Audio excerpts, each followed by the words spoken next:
Yeah. Jumpin', them boys up to something. All right, here today, Coach London Stark, Ripley High School. Thank you for taking time out for me. Appreciate you having me. Yes, sir. Yes, sir. Well, I don't want to hold you up too long. I want to dive right into it. Over this past weekend, you were named Class 2A Coach of the Year in Tennessee?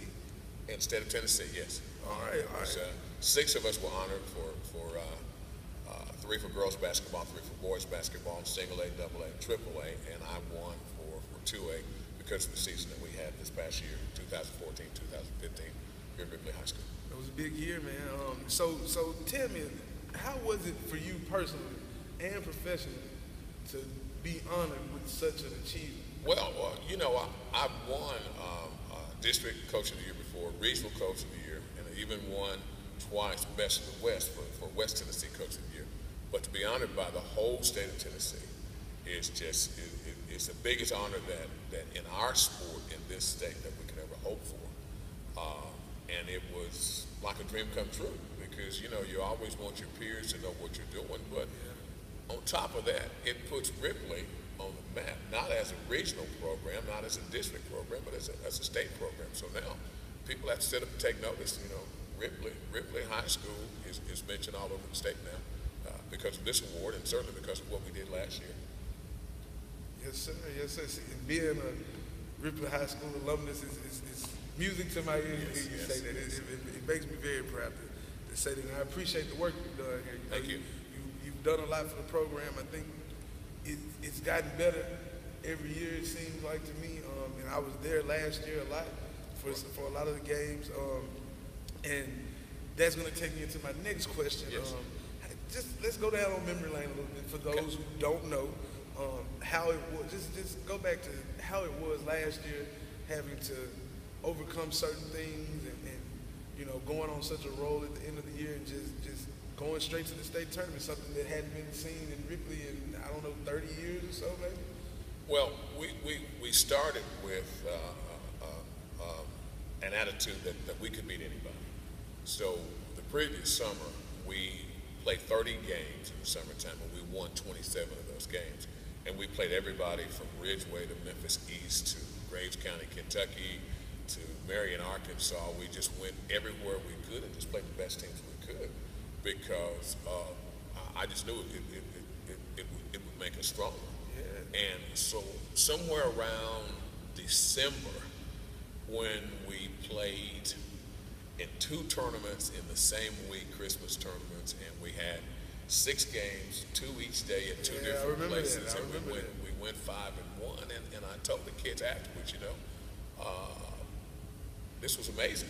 Yeah, I don't know many teams that would take on that schedule like that, and then would come out of that 5-1. So we started saying at the time that the road to Murfreesboro goes through Memphis, and the kids bought in, and they all believed that, and that's what we fought for all year long. And we didn't let those 4 losses to Haywood get us down. We knew that if we stayed opposite Haywood, we didn't know what Haywood was going to make it, but we were sure we were going to make it to the state tournament, and we did. You did. It was a great ride, man. It was a great run. It was something that I know I didn't experience when I was in school, but I got a chance after, and it was fun. It was exciting, and then you don't only go to Murfreesboro, but you win a game in Murfreesboro, so that helped launch you into the next round. And unfortunately, there was a loss in that round. Right. But I mean, hey, you guys are a good team. I've gotten a lot of text messages and phone calls this past summer from friends of mine in Memphis, and I just want to know what is it like coaching this team right now so far? I know it's still early; the season hasn't started, but you did have summer camp and a couple of games this summer down in Memphis. So, what is it like having a lot of returning players? I know a lot of people talk about, Chad, of course, the star from the last season, but this team here, coming into this year, has a lot of returning parts to it, and I think the sky's the limit for this team as well. Well, this could be a good team, and we did have a good summer. We played 29 games, and we were 27-2. We lost to Germantown in overtime by 1, and we lost to MAHS. We just had a bad shooting day, and so we lost down there at the MUS tournament down there. But we went to Murray State. We won 6 games up there. We went to UT Martin. We won 3 games there. We went to Bethel. We won 6 games there. We went to Westwood and played 6 games, and we won 6 down there. So our only 2 losses were we lost 1 at Bethel and Germantown. We lost 1 at RHS at MUS. So we had a good summer, and we do have a lot of parks back.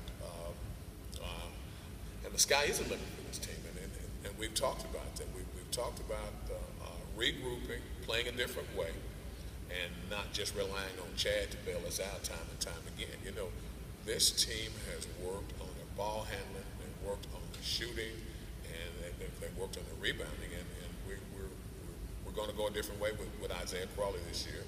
We're going to play him outside. We played him with his back to the basket the last 3 years. This year we're going to play him facing the basket because that gives him a better chance to go to college, because that's what he'll play in college. He'll play 3 or 4. Jumpin', them boys up to something. They just spent like 2 or 3 weeks out the country.